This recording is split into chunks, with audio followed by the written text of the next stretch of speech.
Salmos 103. Ó Senhor Deus, que todo o meu ser te louve, que eu louve o Santo Deus com todas as minhas forças. Que todo o meu ser louve o Senhor e que eu não esqueça nenhuma das suas bênçãos. O Senhor perdoa todos os meus pecados e cura todas as minhas doenças. Ele me salva da morte e me abençoa com amor e bondade. Ele enche a minha vida com muitas coisas boas, e assim eu continuo jovem e forte como a águia. O Senhor Deus julga a favor dos oprimidos e garante os seus direitos. Ele revelou os seus planos a Moisés e deixou que o povo de Israel visse os seus feitos poderosos. O Senhor é bondoso e misericordioso, não fica irado facilmente e é muito amoroso. Ele não vive nos repreendendo e a sua ira não dura para sempre. O Senhor não nos castiga como merecemos, nem nos paga de acordo com os nossos pecados e maldades. Veja, aqui Davi passou por uma grande turbulência na sua vida, logo depois que ele cometeu o pecado com Batseba. Ele simplesmente levou à morte um dos seus homens, um dos seus valentes, né, para poder ficar com Batseba. E isso não agradou a Deus, porque de certa forma foi vil o que Davi fez. Mas ele se arrependeu. Mas ele teve que colher um, um, um preço muito amargo pelo pecado dele. Ele ficou doente, ele não conseguia comer, ficou na depressão, teve problemas físicos, emocionais, espirituais. E ele sempre buscou a Deus nesses momentos. Ele se humilhou diante de Deus. Ele buscou com todas as suas forças o arrependimento. Ele passou por tudo o que ele passou. Ele teve que colher aquilo que ele plantou. Mas Deus perdoou ele. Veja, aqui é um relato que Davi faz acerca do que Deus fez com ele, do que Deus perdoou em relação àquilo que ele fez. E às vezes você que está me ouvindo agora pode pensar, poxa, mas para mim não tem perdão. Para o que eu fiz não tem perdão. Deus não vai me perdoar. Essa voz que você está ouvindo na sua mente certamente não vem de Deus. Essa voz é do diabo, que é espírito e fala na mente também. Então, veja, o que Davi fez foi muito grave. Ele tirou a vida de um dos seus soldados para poder ficar com a mulher dele. Fato, ele passou pelo que teve que passar, pelo que ele fez. Ele sofreu, ele sofreu com doenças, com depressão, ele foi perseguido, ele foi caluniado, ele foi difamado. Mas veja o que ele diz veja o que ele diz aqui no versículo 11. Assim como é grande a distância entre o céu e a terra, assim é grande o amor de Deus por aqueles que o temem. Quanto o Oriente está longe do Ocidente, assim ele afasta de nós os nossos pecados. Então, se você se arrepender, se você deixar o seu pecado, deixar aquilo que você vem fazendo de errado, aquilo que é mal, aquilo que prejudica alguém, aquilo que prejudica você mesmo, se você deixar de lado, se arrepender agora, buscar a Deus, buscar uma reconciliação com Deus ou buscar o perdão de Deus, ele certamente ele vai te perdoar. E assim como o Oriente está longe do Ocidente, assim Deus vai afastar de você o seu pecado, ou seja, ele vai lançar o seu pecado no mar do esquecimento. Ele não vai se lembrar nem sequer do seu pecado, porque uma vez que a gente se arrepende, Deus ele esquece o nosso pecado, sabe? Mas o arrependimento ele tem que ser sincero, sabe? Não pode ser um mero remorso, você sentir os efeitos do mal que você praticou e depois voltar a fazer novamente aquilo que você fazia, aquilo que você vinha fazendo. Então ele continua: como um pai trata com bondade os seus filhos, assim o Senhor é bondoso para aqueles que o temem. Você que é pai, você que é mãe, e e seu filho faz algo de errado, você briga com ele, mas logo daqui a pouco você já está abraçada com ele, beijando ele, né? Por quê? Porque você ama seu filho. Assim Deus também ama você. E ele busca pela sua vida, pela sua alma, a todo instante. Mas cabe a você se entregar para ele. E ele continua: aí o vento sopra, ele fala: a nossa vida é como a grama, cresce e floresce como a flor do campo. Aí o vento sopra, a flor desaparece e nunca mais ninguém vê.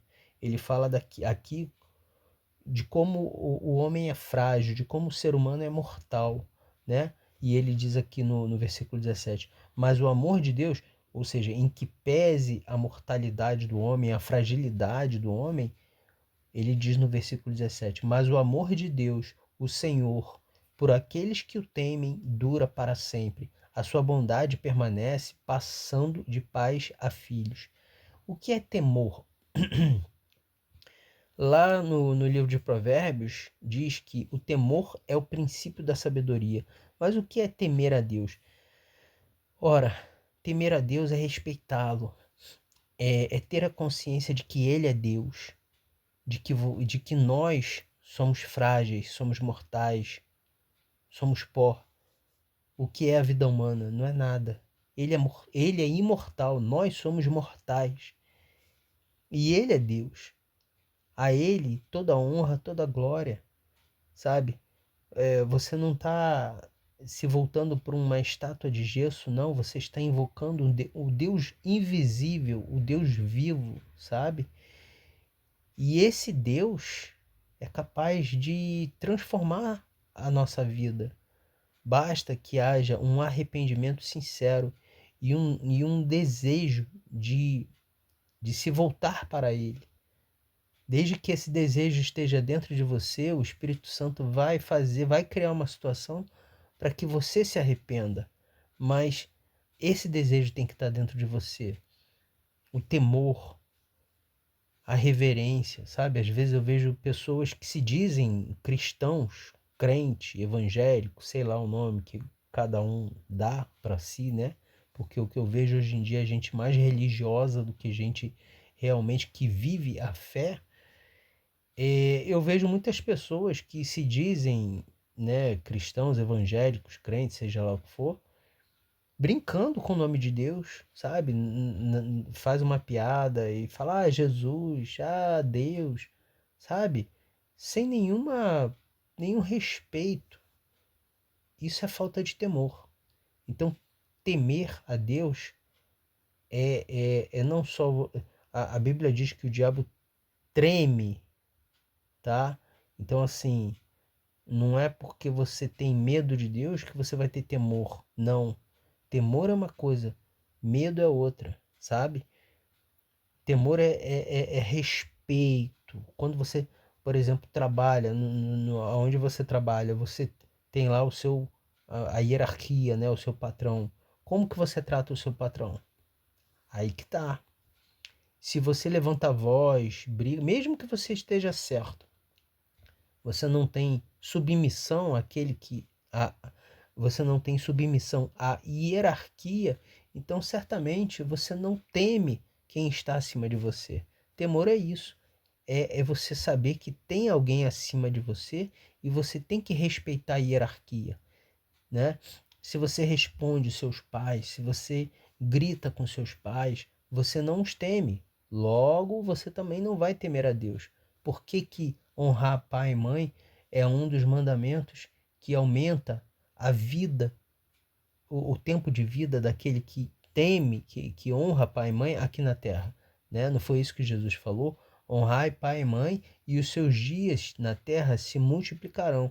Ou seja, quando você respeita a submissão, você respeita a hierarquia, você se submete, isso agrada a Deus. Por quê? Porque Deus vê que como você se submete ao seu chefe no seu trabalho, ao seu pai, à sua mãe, certamente você se submeterá a ele, né?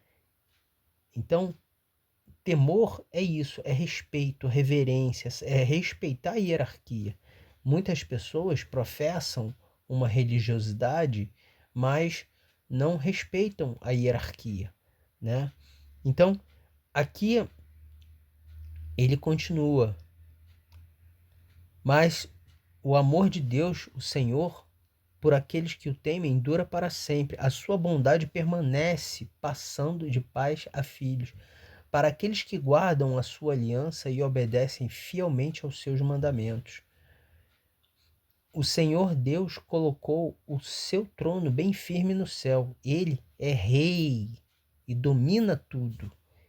Quando você entende isso, você aprende o que é temer, né? Respeitar a Deus, sabendo que Ele é rei e Ele tem o domínio de tudo, inclusive da vida e da morte, né? A Bíblia diz: pior coisa é cair na mão do Deus vivo, né? Se você eu tenho medo do diabo. Você não tem que ter medo do diabo, porque do diabo nós temos Deus para nos livrar. E se cair na mão de Deus, do Deus vivo, quem é que pode nos livrar dele? Ninguém, né? Então ele domina tudo, ele é rei, ele tem o poder da vida, da morte, da riqueza, de tudo. Tudo é dele, tudo é para ele. Então aqui no versículo 20 ele continua, o salmista dizendo: louvem o Senhor, fortes e poderosos anjos que ouvem o que ele diz, que obedecem aos seus mandamentos. Veja, até os seres celestiais, que são muito mais poderosos que nós, os anjos, ouvem o que ele diz, obedecem aos seus mandamentos, né? E ele continua no 21, louvem o Senhor, todos os anjos do céu, todos os seus servos que fazem a sua vontade. Louvem o Senhor, todas as suas criaturas em todo lugar onde ele reina. Que todo o meu ser te louve, ó Senhor. Então, Davi finaliza o salmo dizendo assim: que todo o meu ser te louve, ó Senhor, né? Então, uma coisa importante também falar aqui no versículo 20 sobre os mandamentos de Deus. Aqui no versículo 18 ele fala, né? A bondade de Deus permanece, né, para aqueles que guardam a sua aliança e obedecem fielmente os seus mandamentos. Veja, nem todo mundo consegue obedecer fielmente aos mandamentos de Deus, né? Ninguém. A gente erra, a gente comete pecados. Então, por essa razão, Deus enviou o Filho dele, Jesus Cristo, para que, através dos méritos de Jesus Cristo, nós pudéssemos ter acesso ao perdão de Deus, à salvação, né? Veja que Jesus ele resumiu os mandamentos, todos os mandamentos de Deus, os 10 mandamentos, as 613 leis judaicas, ele resumiu em 2 mandamentos, dois, apenas dois. Qual? Amarás o Senhor teu Deus sobre todas as coisas. Olha o temor. Olha o temor aí. Você ama a Deus sobre todas as coisas. Você não se ajoelha diante de uma estátua de gesso. Você sabe que Ele é Deus e a Ele toda honra e glória você deve dar, tá? E o segundo mandamento, aí que muita gente peca, muita gente falha. Não é nem no primeiro mandamento, porque no primeiro todo mundo diz que ama a Deus, né, acima de todas as coisas. Você pergunta para alguém, todo mundo vai dizer: "Ah, você ama a Deus?" Amo Deus, tá? Beleza. E o segundo mandamento que Jesus falou, qual é? Amarás o teu próximo como a ti mesmo. Pregador, aí pega. Pega, porque eu tenho uma pessoa lá no meu trabalho que é antipática, que é chata pra caramba, me prejudica. Pois é. Aí você vai fazer o quê? Você vai fazer o mal pra ela? Você vai devolver o mal com o mal? Aí que tá. Então, como você pode amar a Deus, a quem você não vê, se a quem você vê, que é o seu semelhante, você faz coisas que você não gostaria que fizesse com você, né? Amar o próximo como a ti mesmo significa: eu não vou fazer com o meu próximo aquilo que eu não gostaria que fizesse comigo. Ou eu vou fazer para o meu próximo aquilo que eu gostaria que fizesse comigo. Entende?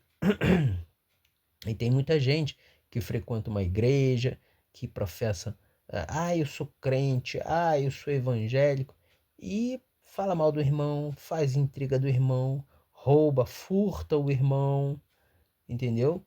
Furta, fica devendo às pessoas. Então, isso é hipocrisia. Então,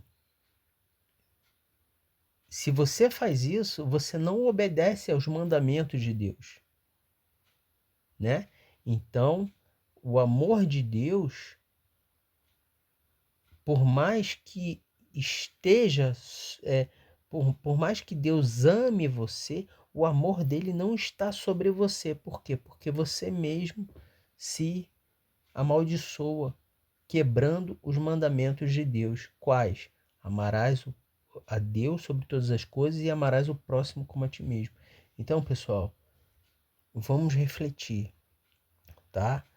E saiba que mesmo que você esteja nessa situação, se você se arrepende, Deus ele é fiel e justo para te perdoar, até porque ele quer que isso aconteça. Ele está buscando você o tempo todo, mas cabe a você entender que você é pó, você é mortal, você é como a erva do campo, né? A nossa vida é como a grama, cresce e floresce como a flor do campo. Aí o vento sopra, a flor desaparece e nunca mais ninguém a vê. Nós somos pó, pessoal. Então, vamos nos colocar na nossa posição. Humildade não é fazer carinha de bonzinho, falar manso. Isso não é humildade. Humildade é você se colocar na sua posição de ser humano. Ouvir a palavra de Deus, reconhecer aonde você está errando e se esforçar, orar, buscar em Deus uma mudança.